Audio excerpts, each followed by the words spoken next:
Mari kita satu hati dalam doa. Kami bersyukur Tuhan karena Tuhan luar biasa dalam hidup kami. Pujian yang kami nyanyikan di hadapan Tuhan menyatakan bahwa kami terlalu yakin bahwa Tuhan menjadi jaminan dalam seluruh kehidupan kami. Kami bersyukur Tuhan atas semua yang Tuhan buat di dalam hidup kami. Hari lepas hari kami menikmati, hari lepas hari kami merasakan. Terima kasih Tuhan Yesus.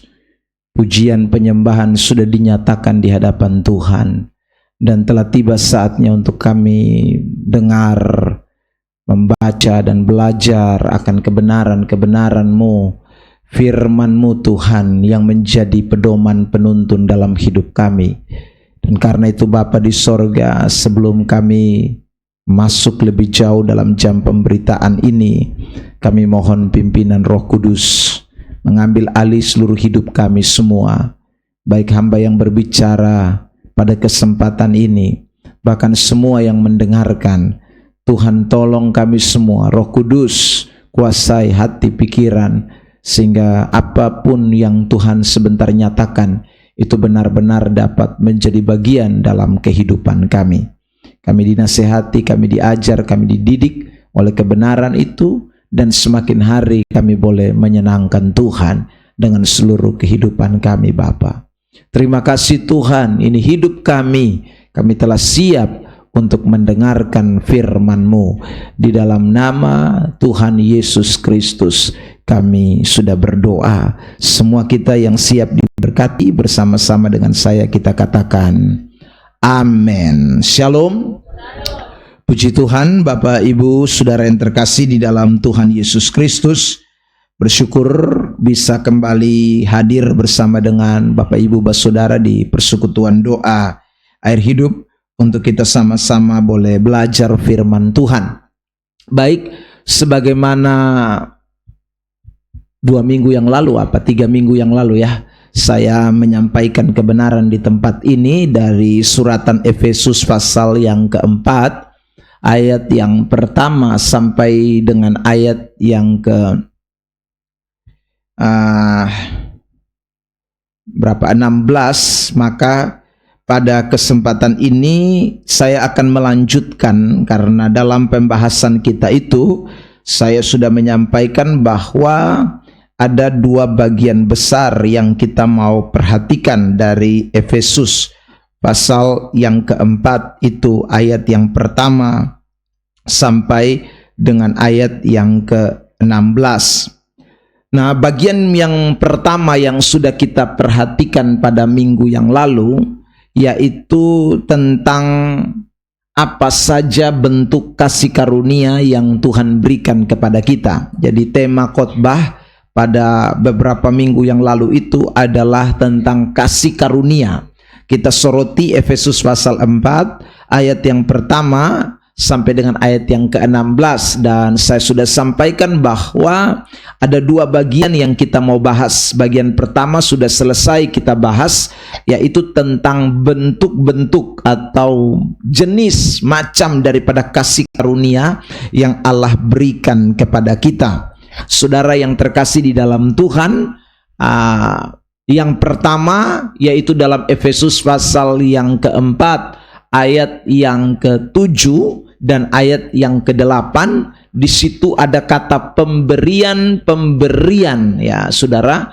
Pemberian di ayat yang ke-8 itu menunjuk kepada hal-hal baik yang Tuhan mau nyatakan kepada kita. Dalam bahasa Yunani dipakai kata doma, yang artinya kebutuhan-kebutuhan hidup kita setiap hari, tentang kebutuhan jasmani kita, dan itu Tuhan beri yang terbaik kepada kita, dan saya menjelaskannya panjang lebar tentang hal itu. Lalu kemudian yang kedua, di dalam ayat yang ke-10 dari Efesus pasal yang keempat, bahwa hidup di dalam kasih karunia itu Tuhan bukan hanya memberikan pemberian-pemberian yang baik kepada kita, lewat berkat-berkat jasmani, tetapi juga di ayat yang ke-10 itu di sana dikatakan dia memenuhkan segala sesuatu, dari kata pas dalam bahasa Yunani yang berarti, saudaraku, hal-hal yang melampaui akal, hal-hal yang melampaui pikiran kita, hal-hal yang melampaui, saudaraku, doa kita. Dan itu juga kita sudah membahasnya. Itu adalah hidup di dalam kasih karunia Allah. Lalu kemudian yang ketiga di ayat yang ke-11 dan ayat yang ke-12, yaitu bahwa Allah itu tidak hanya memperhatikan sisi jasmani kita. Kalau dua ayat ini bicara soal sisi jasmani kita, maka di ayat 11 dan ayat yang ke-12 itu bicara soal sisi kerohanian kita. Allah memberikan kasih karunia kepada kita dengan memberikan baik rasul-rasul, nabi-nabi, pemberita Injil, gembala-gembala, dan pengajar-pengajar. Jadi itulah bentuk dari kasih karunia Allah yang Allah nyatakan di dalam hidup saudara dan saya. Nah, pada bagian yang kedua ini kita akan memperhatikan, saudara, kalau kita sudah merasakan kasih karunia Allah itu, atau kita mengalami kasih karunia Allah itu, kita betul-betul hidup di dalam kasih karunia Allah itu, seperti yang Tuhan menghendaki atau Tuhan mau bagi seluruh orang percaya, orang Kristen, anak-anak Tuhan, maka itu akan memberikan pengaruh, memberi dampak. Orang yang, saudaraku, merasakan pemberian-pemberian baik dari Tuhan, orang yang, saudaraku, menikmati hal-hal yang melampaui akal, ya, orang-orang yang menikmati mujizat-mujizat, orang-orang yang diperlengkapi dengan para rasul, nabi, pemberita Injil, gembala-gembala, dan pengajar-pengajar, itu akan memiliki ciri hidup atau corak hidup, gaya hidup, lifestyle yang akan berbeda dengan orang-orang yang hidup di luar kasih karunia Allah. Nah, saudara yang terkasih dalam Tuhan, mari kita perhatikanlah Efesus pasal yang keempat ini. Kita akan soroti hal yang kedua ini, saudaraku. Kita mulai dari ayat yang pertama dan ayat yang kedua. Perhatikan, Efesus pasal 4 ayat 1 dan ayat yang kedua. Mari kita membacanya bersama-sama di dalam hitungan yang ketiga. 1, 2, 3. Sebab itu aku menasihatkan kamu, aku orang yang dipenjarakan karena Tuhan, supaya hidupmu sebagai orang-orang yang telah dipanggil berpadanan dengan panggilan itu. Lalu hendaklah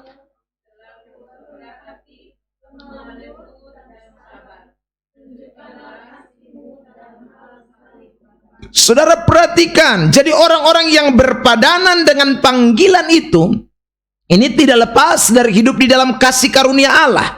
Karena bicara soal panggilan kita sebagai orang-orang percaya, itu bicara soal kasih karunia Allah di dalam hidup kita. Nah, kalau kita ini sudah hidup di dalam kasih karunia Allah itu, maka kita akan berpadanan dengan kasih karunia Allah itu yang membuat kita rendah hati. Tadi kata Alkitab, lemah lembut, sabar, dan tunjukkanlah kasihmu dalam hal saling membantu. Nah, saudara yang terkasih di dalam Tuhan, saya mau rangkum ayat yang kedua ini, saudara yang terkasih dalam Tuhan, menjadi corak hidup atau ciri hidup dari orang-orang yang hidup di dalam kasih karunia Allah. Kalau kita bicara soal rendah hati, lemah lembut, sabar, lalu tunjukkanlah kasih dalam hal saling membantu, itu maka kita tidak bisa lepas dari hubungan horizontal atau hubungan antara sesama, kita dengan kita, saudaraku yang terkasih di dalam Tuhan. Itu berkaitan erat. Jadi saudara, kalau kita bicara rendah hati, lemah lembut, sabar, kasih, itu bicara sekali lagi bagaimana relasi kita, hubungan kita dengan orang-orang di sekitar kita, atau orang-orang yang saudaraku ada di lingkungan kita, orang-orang yang ada di dalam rumah tangga kita. Nah, orang-orang yang saudaraku memiliki karakter, sifat seperti yang tadi dikatakan di dalam ayat 2 itu, hanyalah orang-orang yang hidupnya di dalam kasih karunia Allah. Sebab kalau orang tidak hidup di dalam kasih karunia Allah, dia tidak mungkin bisa menunjukkan sikap rendah hati kepada orang lain. Saudara yang terkasih di dalam Tuhan, kalau orang merasa bahwa semua yang dia capai, semua yang dia punya, semua yang dia miliki, itu karena dia rasanya sukar untuk dia rendah hati. Saudara yang terkasih dalam Tuhan, itu tidak mungkin dia bisa rendah hati. Makanya banyak orang sombong di dalam dunia ini. Siapakah mereka orang-orang itu? Mereka yang tidak hidup di dalam kasih karunia Allah. Sebab orang kalau hidup di dalam kasih karunia Allah, dia tidak mungkin hidup dalam kesombongan. Dia akan mengerti arti dari semua yang didapatinya, arti dari semua yang dicapainya, arti dari semua yang diperolehnya. Dia tahu itu semua hanya karena kasih karunia Allah, pemberian-pemberian Allah, pemberian-pemberian yang Allah anugerahkan di dalam hidupnya. Maka tidak ada orang yang hidup di dalam kasih karunia Allah itu yang namanya tidak rendah hati. Pasti rendah hati. Amin. Ada amin? Bilang samping kiri kanan, jangan sombong-sombong dong. Ya. Saudara yang terkasih dalam Tuhan, karena kita mengalami yang namanya kasih karunia Allah. Kalau kita belajar Alkitab tentang siapa diri kita, saudara yang terkasih di dalam Tuhan, ya. Jelas sekali kita ini kan diciptakan dari debu tanah, ya. Debu tanah itu yang kemudian dikasih roh atau nyawa atau jiwa. Sehingga debu tanah itu bisa bergerak, debu tanah itu bisa, saudaraku, bertumbuh, debu tanah itu bisa bicara. Itu karena ada roh, ada jiwa yang dimasukkan ke dalam diri kita, saudara yang terkasih dalam Tuhan, dalam tubuh kita yang fana itu. Nah, kalau saudara terkasih dalam Tuhan, roh dan atau jiwa itu tidak ada pada kita, atau nyawa itu tidak ada pada kita, maka kita ini bukan siapa-siapa. Kita ini cuma benda mati, ya saudara. Tapi Tuhan memberikan kasih karunia kepada kita dengan memberikannya, saudaraku yang terkasih, roh, jiwa kita. Tapi saudara lihat, setelah dia memberikan roh dan jiwa kepada kita, roh atau jiwa kepada kita, saudara, lalu kemudian tadi kita sudah membaca, dia memberikan pemberian-pemberian yang baik kepada saudara dan saya. Jadi bukan hanya nyawa, bukan hanya jiwa atau roh, tapi saudara yang terkasih dalam Tuhan, dia kemudian kasih kita berkat yang namanya kekuatan.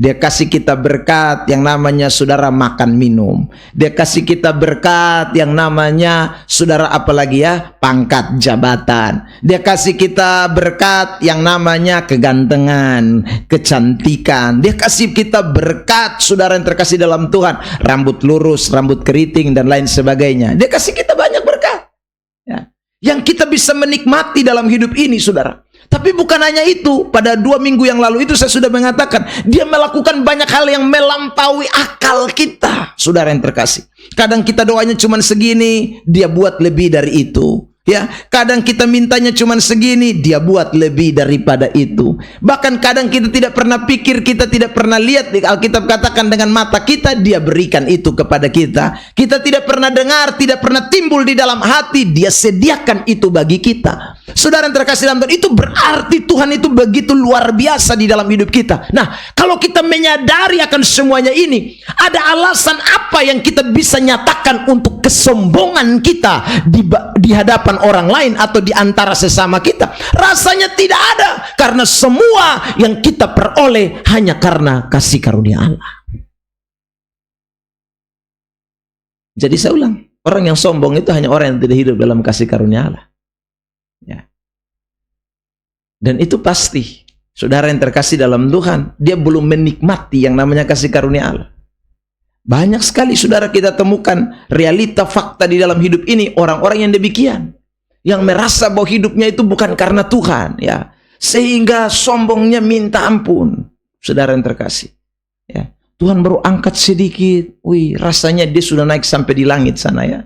Saudara yang terkasih, jangan, ya, ingatlah baik-baik, orang yang hidup dalam kasih karunia Allah itu pasti rendah hati.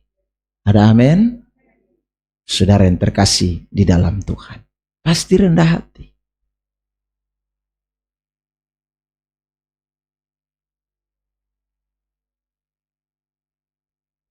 Yang kedua, selain rendah hati, dia akan tunjukkan lemah lembut dan sabar. Saudara, sebenarnya 2 kata ini hanya satu. Lemah lembut dan sabar ini sebenarnya cuma satu, tidak 2 kata. Saudara, maksudnya begini. Orang yang, saudaraku, mengalami kasih karunia Allah itu, Selain dia tidak akan sombong karena dia tahu semua dari Tuhan. Yang kedua, saudaraku, sikap lemah lembut dan sabar itu menunjuk kepada suatu situasi, dipakai kata hupotasso dalam bahasa Yunani. Itu artinya orang itu ada di bawah sebuah tekanan, ya. Orang itu menghadapi suatu masalah, orang itu menghadapi suatu hal yang tidak menyenangkan. Itu hupotasso, saudara. Tapi orang-orang yang hidup di dalam kasih karunia Allah, meski mengalami yang namanya tekanan, meski mengalami yang namanya hupotasso itu, saudara, ada di bawah beban, ada di bawah masalah, dia akan memiliki yang namanya kelemah lembutan dan kesabaran.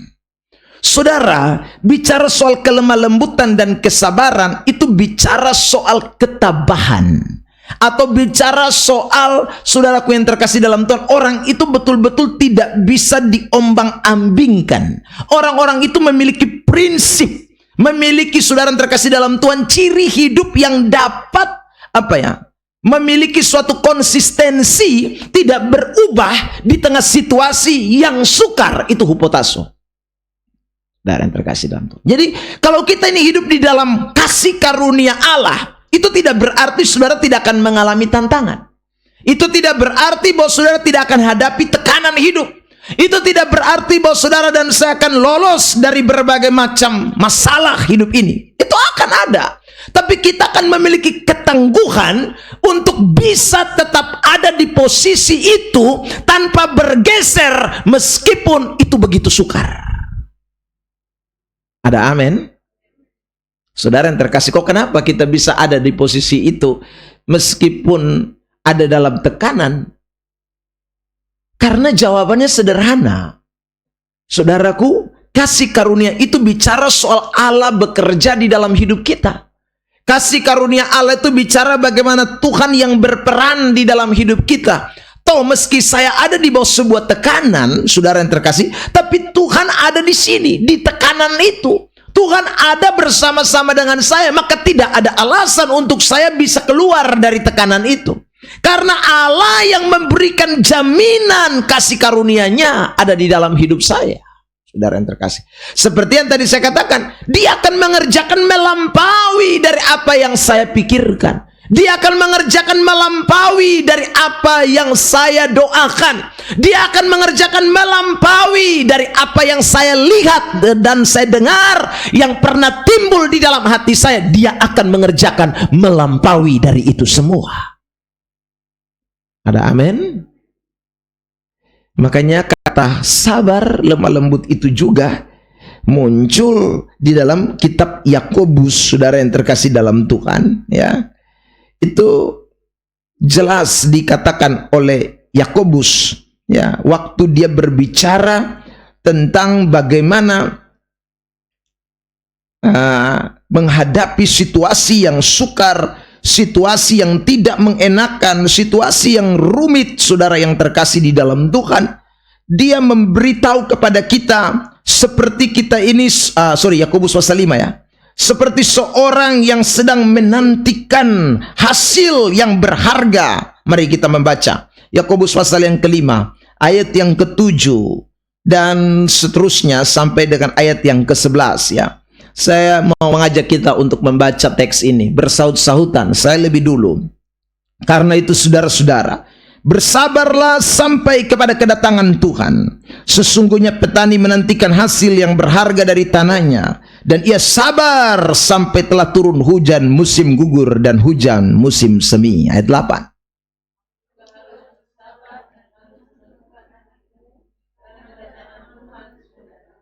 Saudara-saudara, janganlah kamu bersungut-sungut dan saling mempersalahkan, supaya kamu jangan dihukum. Sesungguhnya hakim telah berdiri di ambang pintu.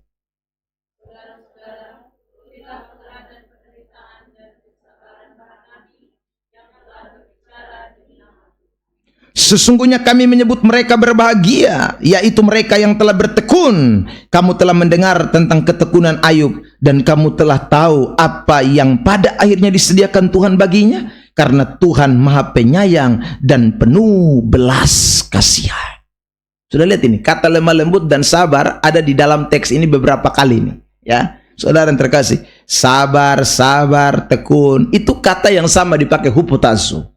Saudara yang terkasih dalam Tuhan, kenapa tadi saya katakan lemah lembut sabar itu berkaitan dengan hubungan dengan sesama? Tadi kita membaca di dalam ayat yang ke Yakobus pasal yang kelima tadi, ayat 9. Saudara-saudara, janganlah kamu bersungut-sungut dan saling mempersalahkan. Nah, orang kalau saudara tidak hidup di dalam kasih karunia Allah, waktu menghadapi tantangan, waktu menghadapi masalah, saudara akan muncul dia punya aslinya. Ya, saudara. Saudara yang terkasih dalam Tuhan. Saling mempersalahkan, saling saudaraku yang terkasih menuding, ya. Antara istri, suami, suami, istri, tetangga, semua kena habis. Keluarga dekat, semua kena. Dan lebih parah lagi, Tuhan pun kadang-kadang kena. Itu kenapa? Karena orang tidak menyadari dia hidup ini dalam kasih karunia Allah. Kalau dia tidak hidup di dalam kasih karunia Allah, yang ada dia akan menjadi orang yang sangat arogan. Dia akan menjadi orang yang begitu, saudaraku, gampang sekali terpancing dengan keadaan ketika dia ada dalam situasi yang tidak menyenangkan. Saudara yang terkasih dalam Tuhan. Sehingga ini orang-orang begini nih, saudara, kita temukan di dalam realita fakta hidup ini terlalu banyak. Ya, saudara. Bahkan yang lebih parah, saya suka dengar orang bersaksi mempersalahkan orang. Ya, tahu saudara. Itu karena orang tidak hidup dalam kasih karunia Allah. Orang kalau hidup dalam kasih karunia Allah, dia akan memiliki yang namanya hupotazo. Sekalipun ada di bawah tekanan, dia akan lemah lembut, dia akan sabar. Dia akan tahu, dia bertekun di sana, dia tidak akan bergeser, dia tidak akan mempersalahkan, dia tidak akan menjadi orang yang arogan. Saudara yang terkasih dalam Tuhan. Ya. 2 minggu yang lalu apa? Seorang ibu datang dan bertanya kepada saya, "Pak, kenapa ya? Orang kok kalau hadapi masalah tuh ya selalu saja. Dia kadangkala itu tidak salahkan orang lain, dia salahkan Tuhan. Kok bisa begitu?" Saudara yang terkasih dalam Tuhan. Saya bilang, ya karena dia tidak menyadari hidup ini karena kasih karunia Allah. Jawabannya sederhana. Saya, kok bisa? Iya Pak, dia punya anak sakit, lalu kemudian dia bersaksi, dia bilang begini, "Tuhan, kurang apakah saya? Saya sudah melayani, kurang apakah saya? Saya sudah memberi, kurang apakah saya? Saya sudah ini, saya sudah itu." Saudara yang terkasih dalam Tuhan, lihat. Orang bersaksi begini, ini jelas ini sombong. Ya. Berarti kita menyadari bahwa, oh saya lakukan ini, saya lakukan itu bahwa karena, saudaraku, karena saya, bukan karena Tuhan. Sehingga saudara kita minta balasan Tuhan. Tuhan, saya sudah bikin ini, saya sudah bikin itu. Jangan bikin dong yang aneh-aneh. Jangan bikin dong yang susah-susah. Jangan bikin dong yang sulit-sulit dalam hidup saya. Karena saya ini sudah bikin yang baik saja. Saudaraku, dalam ceritanya itu kemudian saya bilang saya bilang itu orang belum menyadari hidup di dalam kasih karunia Allah.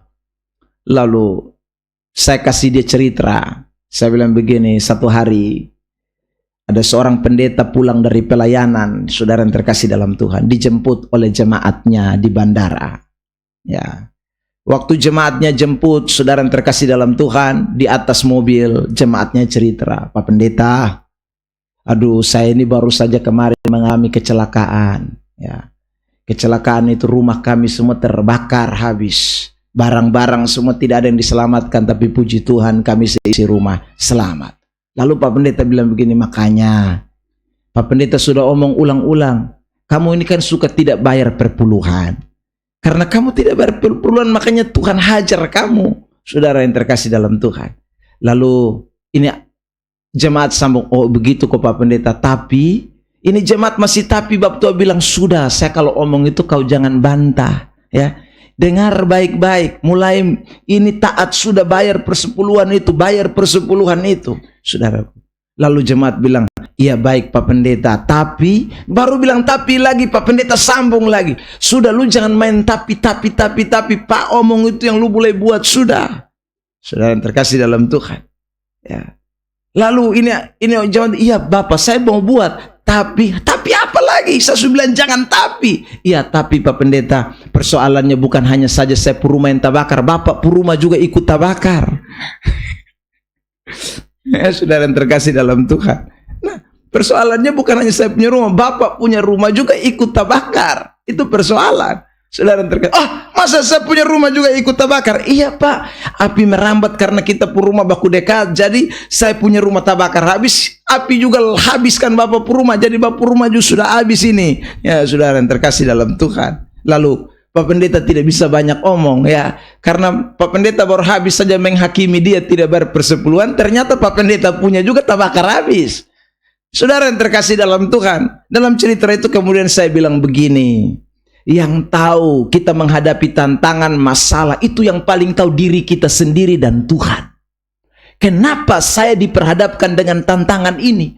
Kadang-kadang orang bisa mereka-reka sesuatu yang di luar daripada apa mungkin kita punya pikiran ya, tapi mungkin juga itu bukan yang kita lakukan. Saudara terkasih dalam Tuhan, orang hanya bisa mereka-reka, tapi kita paling tahu kenapa Tuhan mengizinkan kita ada di dalam suatu situasi yang namanya tekanan atau hupotaso. Kita ada di bawah dan kita mengalami suatu masalah yang berat. Itu hanya kita dan Tuhan yang paling tahu.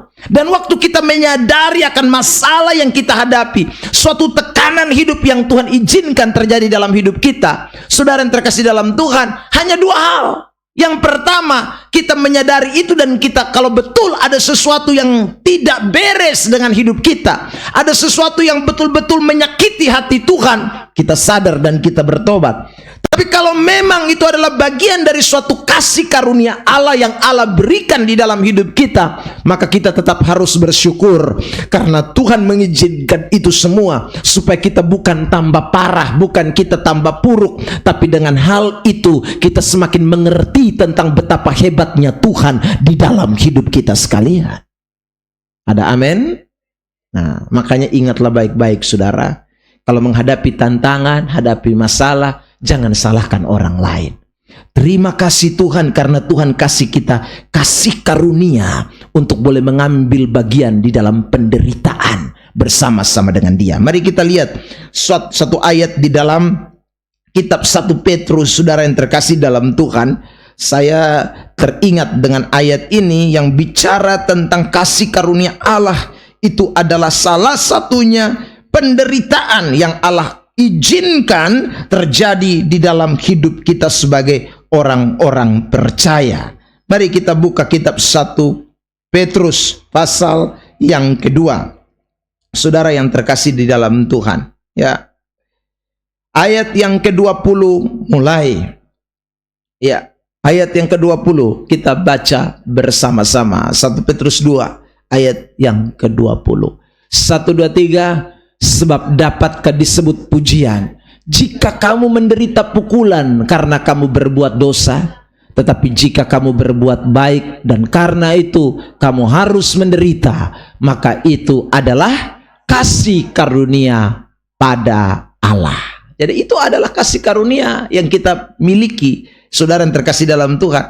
Jadi ingatlah baik-baik, dalam tekanan, dalam situasi apapun, jangan persalahkan, tetap sabar, saudara yang terkasih dalam Tuhan. Lewati saja kehidupan ini, jangan tuding sana, tuding sini. Itu akan jadi soal, seperti terjadi pada Ayub dan keluarganya. Istrinya tuding Ayub, ya, saudaraku, akhirnya berantakan. Tapi perhatikan saudaraku, kalau kita hidup di dalam kasih karunia Allah, sungguh-sungguh menyadari bahwa Tuhan ini bagian dari kasih karunia Allah yang Allah berikan dalam hidup saya, maka kita akan tetap sabar, lemah lembut dalam situasi apapun. Yang ketiga, saudara, bicara soal hubungan yang baik dengan orang lain. Di ayat yang kedua tadi, selain dikatakan orang itu lemah lembut, rendah hati, sabar, lalu di sana dikatakan tunjukkanlah kasihmu dalam hal saling membantu. Kembali Efesus pasal 4 ayat yang kedua. Tunjukkanlah kasihmu dalam hal saling membantu. Saudara yang terkasih di dalam Tuhan Yesus Kristus, saya ini selalu mengingatkan bahwa ketika kita bicara soal kasih, itu tidak boleh terpisah dari yang namanya kebenaran. Ya, kasih dengan kebenaran itu dua hal yang tidak boleh terpisahkan. Sebab kalau kasih tanpa kebenaran itu akan menjadi, saudaraku, sesuatu yang menjadi salah. Ya. Kalau kasih tanpa kebenaran, itu akan menjadi sesuatu yang akan membawa kita justru melakukan tindakan-tindakan kompromi terhadap dosa. Karena itu, saudaraku, kasih dengan kebenaran itu dua hal yang tak bisa terpisahkan. Kalau saudara membaca di dalam kitab 1 Yohanes, itu jelas Alkitab bicara tentang kasih dan kebenaran itu dua hal yang, saudaraku, saling bertalian satu dengan yang lain. Jadi tidak bisa kasih berdiri sendiri, kebenaran berdiri sendiri. Mari kita lihat, saudara yang terkasih di dalam Tuhan. 1 Yohanes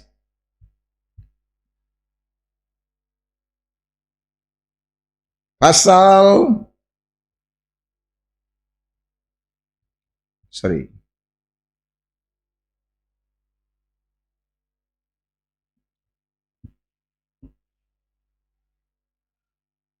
sabar ya, saya lihat.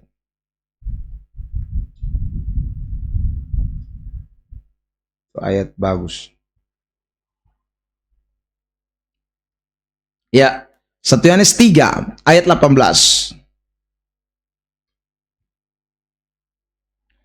1 Yohanes 3 ayat 18. Mari kita baca ya ayat ini bersama-sama. 1, 2, 3. Anak-anakku, marilah kita mengasihi bukan dengan perkataan atau tetapi dengan dan dalam kebenaran. Jadi ada orang hanya sampai mari kita mengasihi dengan perbuatan, dong lupa buang itu kata kebenaran. Nah, jangan, mengasihi itu bukan hanya dengan perbuatan, tapi dan dalam kebenaran. Jadi artinya kalau di luar daripada kebenaran tidak boleh. Di luar daripada kebenaran kita harus menentang. Di luar dari kebenaran kita harus berkata tidak. Karena mengasihi yang Tuhan mau memang betul, bukan hanya dengan berkata-kata saya cinta, saya mengasihi, saya cinta, saya mengasihi, tapi tunjukkanlah dengan perbuatan. Tapi perbuatan di dalam kebenaran itu menjadi patokan. Saudara yang terkasih di dalam Tuhan, entah saya sudah pernah cerita di tempat ini atau belum,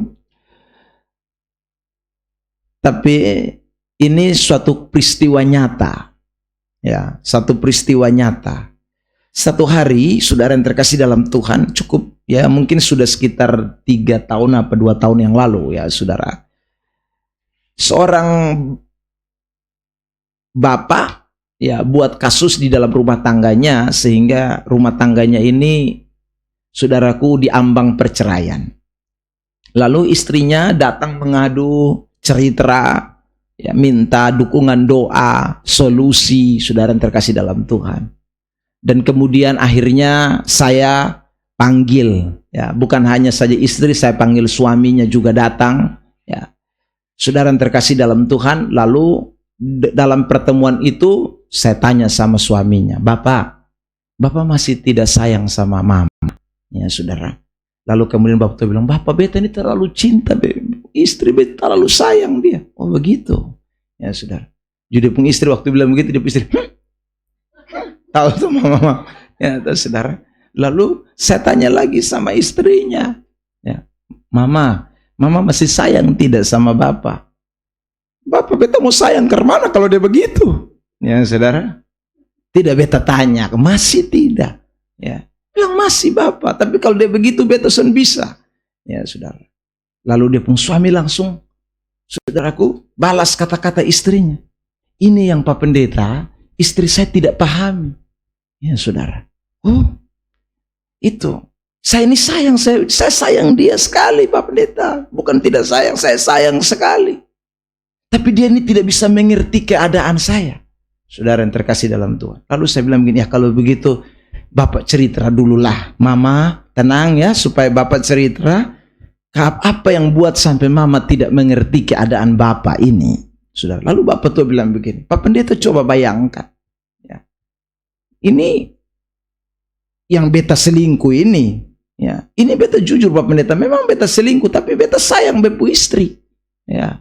Beta selingkuh, tapi beta sayang. Ya. Oh kok bisa begitu? Iya Pak Pendeta. Coba Pak Pendeta bayangkan. Yang beta selingkuh ini bukan nona-nona, tapi yang beta selingkuh dengan dia ini janda, Pak Pendeta. Ya. Sudah janda lagi, Pak Pendeta. Dia anaknya 4, Pak Pendeta. Nah, Pak Pendeta bayangkan, anak 4 ditinggal suami. Ya. Itu betapa susah hidup mereka, Pak Pendeta. Ya. Makan susah, urus anak 4. Ya. Apalagi yang 2 itu masih kecil-kecil, Pak Pendeta. Hanya saya jelaskan kepada istri saya ini, dia tidak mengerti. Saya ini maksud baik, hanya untuk menolong janda itu. Ya saudara. Maka itu saya akhirnya memperhatikan kehidupan mereka lah. Saya pergi kunjungi mereka, saya bawa beras kepada mereka. Apakah itu salah, Pak Pendeta? Ini kan saya membuktikan bahwa saya mengasihi manusia sesama manusia. Seperti yang firman Tuhan katakan, kasihilah sesama manusia seperti dirimu sendiri. Saudara yang terkasih dalam Tuhan. Ya, dia jelaskan begitu, saudaraku. Ya, lalu kemudian istrinya tidak bisa tahan lagi. Ya, langsung istrinya bilang begitu. Ya, jadi lu bawa beras di sana, di rumah kita mati kelaparan. Ya, saudara yang terkasih dalam. Pertengkaran mulai terjadi, saudara yang terkasih dalam Tuhan. Ya, akhirnya mereka dua bersambung mulut. Lalu kemudian saya bilang stop. Ya, lalu saya bilang stop. Dua-dua berhenti, saudara. Nah, saya bilang inilah. Saya kemudian buka ini ayat 1 Yohanes 3 ayat 18. Pak, memang betul mengasihi itu bukan dengan perkataan saja, tapi dengan perbuatan. Memang ada ayat yang mengatakan kasihilah sesamamu manusia seperti dirimu sendiri. Itu memang betul, Pak Pendeta. Pak, ya. Tapi sekali lagi, Pak, saya mau kasih tahu ini, Pak Pendeta mau kasih tahu ini, saya bilang ya sama Bapak tua, ya, bahwa itu bukan berarti kita melanggar ayat yang lain. Sebab tidak ada ayat yang mengatakan kasihilah janda dan buanglah istrimu. Itu tidak ada, saudara yang terkasih. Atau kasihilah janda dan kawinlah dia, tambah lagi istri 1, saudara yang terkasih dalam Tuhan. Itu kasih yang salah. Itu kasih yang tidak dalam kebenaran. Itu kasih yang saudaraku menentang firman. Saudara yang terkasih dalam Tuhan. Ya.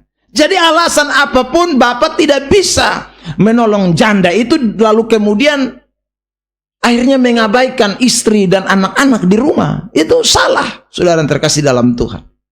Ya. Bapak tua diam saja, saudaraku. Ya. Saya berharap dia mengerti dan memahami kebenaran. Tapi saudaraku, terakhir di ujung-ujung saya bilang begini. Saya sudah ngomong panjang lebar. Dia bilang begini, Bapak, tapi ini masalah hati. Ya, saudara yang terkasih dalam Tuhan, saya ngomong panjang lebar, lalu dia bilang ini masalah hati. Saudara yang terkasih, saya bilang, oi Bapak pu hati ini sudah terkontaminasi.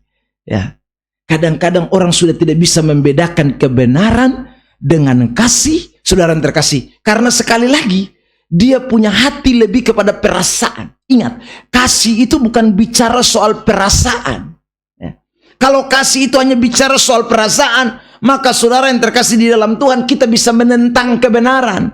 Tapi bicara soal kasih, itu bicara tentang sesuatu yang lahir dari dalam kehidupan, yang ada dalam hidup kita, bukan karena perasaan semata, tapi sesuatu yang datang dari Allah yang menghinggapi hidup manusia. Bedakan ini ya, saudara yang terkasih dalam Tuhan.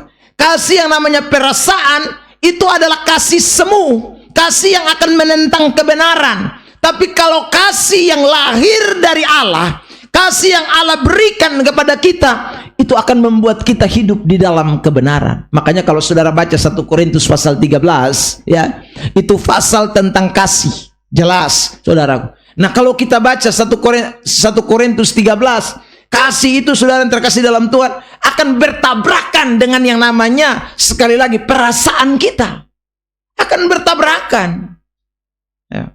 Jadi, saudaraku, marilah kita hidup dalam kasih karunia Allah. Kalau hidup dalam kasih karunia Allah, Anda dan saya tidak akan hidup dalam kasih yang sembarangan. Kita akan tunjukkan kasih kita kepada orang lain, tapi sekali lagi, kasih yang didasari atas kebenaran. Di luar kebenaran, I'm sorry. Saudara yang terkasih dalam Tuhan, itu ingatlah baik-baik, ya. Jadi hari ini saya mau tekankan betapa penting hidup dalam kasih karunia. Kenapa kok kita hidup dalam kasih karunia bisa menunjukkan kasih dalam kebenaran? Jangan lupa, poin ketiga dari hidup dalam kasih karunia itu adalah kita ini diberikan yang namanya nabi, rasul, penginjil, gembala yang tiap hari mengajar kita, mengajar kebenaran, mengajar kebenaran, mengajar kebenaran. Itu akan membuat kita tambah hari memahami firman. Dan kalau kita tambah hari memahami firman, kita akan tahu mana kasih yang benar dan mana kasih perasaan, mana kasih yang Allah mau dan mana kasih yang Allah tidak kehendaki. Saudara yang terkasih dalam Tuhan, itu kita akan tahu membedakan.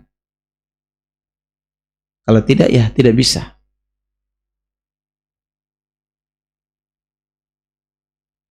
Terakhir, yang ketiga, saudara yang terkasih dalam Tuhan, kedua, mari kita lihat ayat yang ke Efesus 4 ayat 3 sampai ayat 6.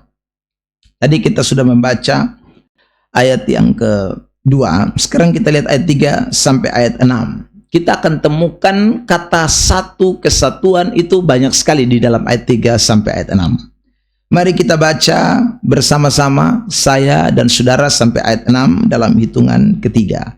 1, 2, 3. Dan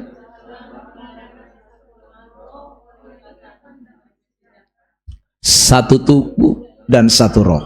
Sebagaimana kamu telah dipanggil kepada satu pengharapan yang terkandung dalam panggilanmu. Ayat 5, satu Tuhan, satu iman, satu baptisan. Ayat 7, ayat 6. Ya, ayat 6. 1, 2, 3. Satu Allah dan Bapa dari semua, Allah yang di atas semua dan oleh semua dan di dalam semua. Perhatikan, kita temukan kata satu, satu, satu. Itu berulang-ulang kali di dalam teks-teks yang tadi kita baca. Orang yang hidup di dalam kasih karunia, itu mampu hidup di dalam yang namanya kesatuan. Kalau kita bicara soal kesatuan, maka pasti ada yang namanya perbedaan. Saya ulang ya. Saudara ingat ini. Yang namanya kesatuan itu berarti ada perbedaan.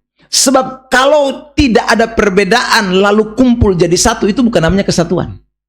Kesatuan itu karena ada perbedaan, saudaraku. Saudara yang terkasih dalam Tuhan, kita punya istilah yang sangat terkenal, slogan atau simbol bangsa negara kita Pancasila, Bhinneka Tunggal Ika. Berbeda-beda tetap apa? Satu. Jadi meski ada banyak perbedaan tapi satu kesatuan. Jadi saudara yang dikasih oleh Tuhan, bicara di dalam hidup kekristenan, kalau hidup di dalam kasih karunia Allah, itu pasti ada yang namanya kesatuan. Ya. Satu Allah, satu Bapa, saudara yang terkasih dalam Tuhan. Meskipun kita ini berbeda-beda, ya, berbeda-beda denominasi, berbeda gereja, ya, tapi kita dalam satu kesatuan yang namanya satu Allah, satu Bapa, satu tubuh, satu roh, satu pengharapan, satu panggilan, tadi dikatakan satu iman, satu baptisan, itu tetap satu. Waktu saya bicara ini orang ada yang protes. Bapak, satu baptisan mana? Kok buktinya baptisan banyak, satu percik, satu silam, satu segala macam. Saudara yang terkasih dalam Tuhan. Itu cara. Bedakan saudaraku yang namanya cara dengan sesuatu yang menjadi doktrin atau prinsip. Itu beda. Cara bisa berbeda, tapi saudaraku doktrin pemahamannya itu tidak berbeda. Itu yang penting. Makanya saudara yang terkasih dalam Tuhan, orang yang hidup dalam kasih karunia, tambah hari belajar Alkitab, itu dia tambah hidup dalam kesatuan. Tambah hari belajar firman, tambah hari diperlengkapi oleh Tuhan, tambah hari menyadari bahwa semua yang dia dapat bukan dari dirinya, tapi Tuhan yang menganugerahkan. Dia tidak akan ada dalam perpecahan. Tidak mungkin saudaraku satu sikut satu, tidak mungkin satu saudaraku kasih jatuh satu. Dia akan hidup dalam kesatuan meskipun dalam komunitas yang berbeda. Saudara, makanya saya heran kalau ada orang Kristen masih hidupnya bertengkar, bakalahi, yang tidak prinsip. Sorry. Ya. Yang tidak prinsip. Itu sangat disayangkan. Kecuali kita bertengkar yang prinsip. Misalnya ada yang datang yang bilang, "Oi, beta pun Allah bukan satu. Allah Bapa, Allah Anak, Allah Roh Kudus itu satu. Nah, itu jadi salah. Saudara yang terkasih dalam Tuhan. Maksudnya satu pribadi. Nah, itu menjadi salah. Itu kita mesti lawan. Atau ada orang yang berkata bahwa oh Allah Roh Kudus itu tidak ada, hanya ada Allah Anak dan Allah Bapa. Oh, itu salah, saudara. Itu prinsip. Tapi saudara yang terkasih dalam Tuhan, selagi prinsip itu tidak dilanggar, masih kita yakini satu Allah, satu Bapa, Allah yang di atas semuanya. Kita punya satu iman, satu pengharapan, satu roh dalam damai sejahtera. Seharusnya tidak boleh ada, saudara yang terkasih dalam Tuhan, yang namanya pertikaian antara satu dengan yang lain. Apalagi mengklaim diri lebih hebat. Ya, saudara yang terkasih dalam Tuhan. Oh, yang gemit bilang, gereja apa itu? Ya, itu bukan prinsip ya, saudara. Yang karismatik bilang, gereja apa itu? Yang gemit bilang gereja apa? Karismatik juga bilang gereja apa? Ya, saudara. Ada orang pernah bilang, ya, gereja gemit itu gereja mati. Ya, apa? Lalu gemit juga sambung, kamu pun gereja itu lebih gereja gila. Apa sebentar menangis, sebentar berteriak, sebentar ketawa, sebentar ya saudaraku melompat kiri, melompatkan. Ini bukan hal prinsip. Saudara, kampung gereja itu mati. Menyanyi apa kok hanya begini saja? Haleluya, haleluya. Ya, saudara, tidak, itu bukan prinsip. Saudara, jangan pikiran kita ini terlalu picik, ya saudara. Kalau kita begitu itu berarti kita belum mengerti arti kasih karunia Allah. Makanya saya suka dengan pernyataan Pendeta Esra yang mengatakan bilang, kamu ini main belum terlalu jauh ya. Dia sedikit-sedikit Pak Esra suka bilang, kau main tidak terlalu jauh ya. Orang tuh belajar Alkitab tuh mesti sungguh-sungguh, tambah hari menyadari Alkitab, tambah memahami Alkitab, itu tambah hidup dalam kesatuan. Jadi tidak bodoh-bodoh, ya sudah, hal-hal yang bukan prinsip, hal-hal yang bukan doktrinal, hal-hal yang tidak boleh dibuat jadi masalah, jangan dibuat jadi masalah. Gereja harus menjadi satu supaya kuat. Gereja harus di dalam satu kesatuan, saling mendukung, saling menopang satu dengan yang lain, saling mendoakan satu dengan yang lain supaya menjangkau jiwa bagi banyak tempat untuk kemuliaan bagi nama Tuhan. Amin. Saudara, ini sudah saatnya. Jadi kita tidak boleh lagi terpetak-petak. Jadi saya omong ini, saya sedang bicara soal hal-hal yang bersifat prinsip doktrin. Ya, bukan bicara soal hal-hal yang sifatnya remeh-temeh. Ya, saya ulang lagi. Saudara yang terkasih dalam Tuhan, itu tanda hidup dalam kesatuan. Itu tandanya, saudara, kita hidup dalam kasih karunia Allah. Kalau ada yang namanya kesatuan. Kecuali kita mulai kompromi dengan hal-hal yang tadi saya katakan prinsip-prinsip kebenaran. Yang lebih heran lagi, saudaraku, kita yang satu roh, satu tubuh, satu Bapa, satu pengharapan, satu iman, satu baptisan, ya, saling bakalahi. Tapi giliran yang datang beda, kita dukung. Nah, itu tuh otak kurang beres itu. Saudara, saksi Yehova datang, tidak ada yang tentang, semua welcome. Ya, sementara kita yang satu, kita memusuh. Itu otak kurang beres itu, saudara. Sekali lagi saya omong ini, saudara, yang betul-betul menentang kebenaran, yang serang Injil, yang serang, saudaraku, hal-hal prinsip, kita tidak menentang. Kita bahkan buka ruang, kita beri, saudaraku, jalan. Aliran-aliran sesat yang mulai bermunculan di mana-mana, kita berikan mereka, saudaraku, tempat. Sementara orang-orang yang satu pengharapan, satu iman, satu baptisan, satu Allah dengan kita abaikan. Kita tidak mau bergandengan tangan. Waduh, itu berat itu ya, saudara yang terkasih dalam Tuhan. Saya pulang KKR dari Alor. Saya KKR di Alor ini sudah yang ke-5 kali dalam bulan Agustus dan September, 2 bulan ini, saudara. Pertama saya pergi dengan Gemit, pulang datang pi lagi GSJA, pulang datang pi lagi Kemah Injil, pulang datang pi lagi GSJA, pulang datang lagi, pergi lagi Gemit. Saudara yang terkasih dalam Tuhan, 5 kali ini saya sudah bolak-balik ke Alor dalam KKR. Ya, saudara, Yang saya sayangkan waktu saya pergi yang ke berapa ya, saya lupa, saudara.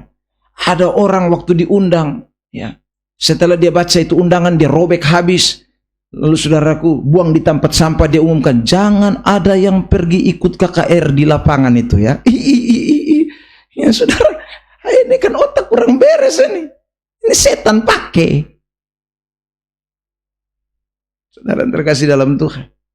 Tapi bersyukur jemaat menyadari, mengerti. Ya. Kalau ikut model begini nih bisa berat ini. Itu rope mecah. Saudara, makanya saya ulang lagi, itu main kurang jauh. Ya. Baca Alkitab sungguh-sungguh, belajar firman dengan sungguh-sungguh. Supaya kita betul-betul memahami, tambah mengerti, dan hidup dalam kasih karunia Allah. Saya ulang, kalau orang tambah dapat firman banyak, dia semakin memahami kesatuan. Itu ciri hidupnya, saudara. Dia akan memiliki ciri hidup yang seperti itu. Tapi kalau tidak, ya yang ada ropa mecah. Karena setan pun kerja itu hanya pecah kiri, pecah kanan. Saudara. Setan pun kerja hanya itu saja. Tapi kalau semakin saudara hidup dalam kebenaran, saudara akan rindu kesatuan. Saudara akan melihat teman gereja saudara dan teman gereja yang sesama pengakuan kita sama, saudara terkasih dalam Tuhan, itu betul-betul adalah rekan-rekan kita, di mana kita harus saling bergandengan tangan untuk kemuliaan bagi nama Tuhan. Hal-hal yang saudaraku remeh-temeh itu urusan rumah tangga masing-masing.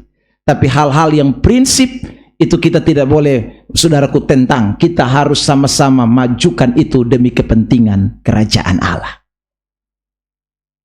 Tahun lalu saya pergi juga ke Alor, saudara. Dan itu saya tidak mendapatkan izin sama sekali. Waktu saya pergi sampai di sana, lalu Pak Pendeta yang terima saya itu bilang, kami jujur kasih tahu, bilang, Pak, saya datang ini tidak bawa izin. Ya, karena tidak mendapat izin. Saudara, lalu kemudian Pak Pendeta bilang begini, kecuali Pak Eben datang omong bukan Alkitab. Kalau bukan omong bukan Alkitab, maka ini hari juga saya usir Bapak angkat kaki dari sini. Tapi kalau Bapak khotbah masih pakai Alkitab, maka ini gereja terbuka. Mau 5 hari, kok 10 hari, tidak ada yang halangi. Ini gereja tetap terbuka. Saudara yang terkasih dalam Tuhan, wah, saya rasa ini pemimpin yang memahami kebenaran. Ya, saudara yang terkasih dalam Tuhan, ini sudah saatnya kita menjadi satu. Ingat doa Tuhan Yesus supaya gerejanya menjadi satu. Itu doa Tuhan. Dan saya ulang, ini bukan satu di dalam hal-hal yang remeh-temeh, tapi saya ulang, ini satu kesatuan dalam prinsip doktrinal yang menjadi penting, ajaran firman yang kita tidak boleh geser sampai kapanpun. Kiranya kita semua hidup di dalam kasih karunia Allah. Tuhan berkati kita dengan firman-Nya. Kita beri tepuk tangan yang terbaik buat Tuhan Yesus Kristus. Kita tutup dengan ayat yang terakhir ini, saudara yang terkasih dalam Tuhan, sebagai ayat kesimpulan buat kita. Efesus pasal 4, di ayat terakhir, ayat 14, 15 dan 16, 3 ayat ya. Mari kita baca, saya 14, Bapak Mama, Bapak Saudara, ayat 15 dan 16 kita sama-sama. Sehingga kita bukan lagi anak-anak yang diombang-ambingkan oleh rupa-rupa angin pengajaran dan oleh permainan palsu manusia dalam kelicikan mereka yang menyesatkan. Ayat 15.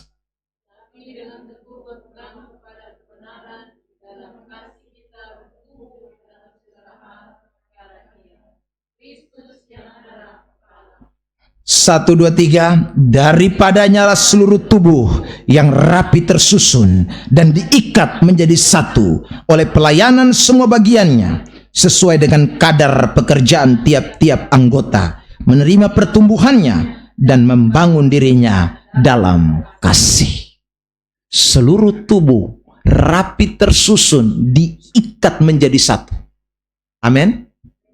Sehingga kita semua dikatakan benar-benar hidup dalam pertumbuhan, pekerjaan, membangun diri dalam kasih yang Tuhan inginkan.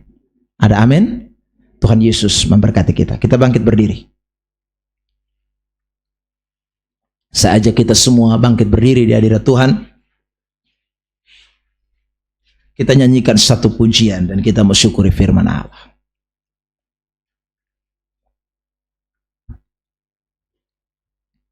biarlah kita semua hidup di dalam kasih karunia Allah, hidup dalam kemurahan Tuhan, dan kita semua akan mengalami hidup yang betul-betul lemah lembut, sabar,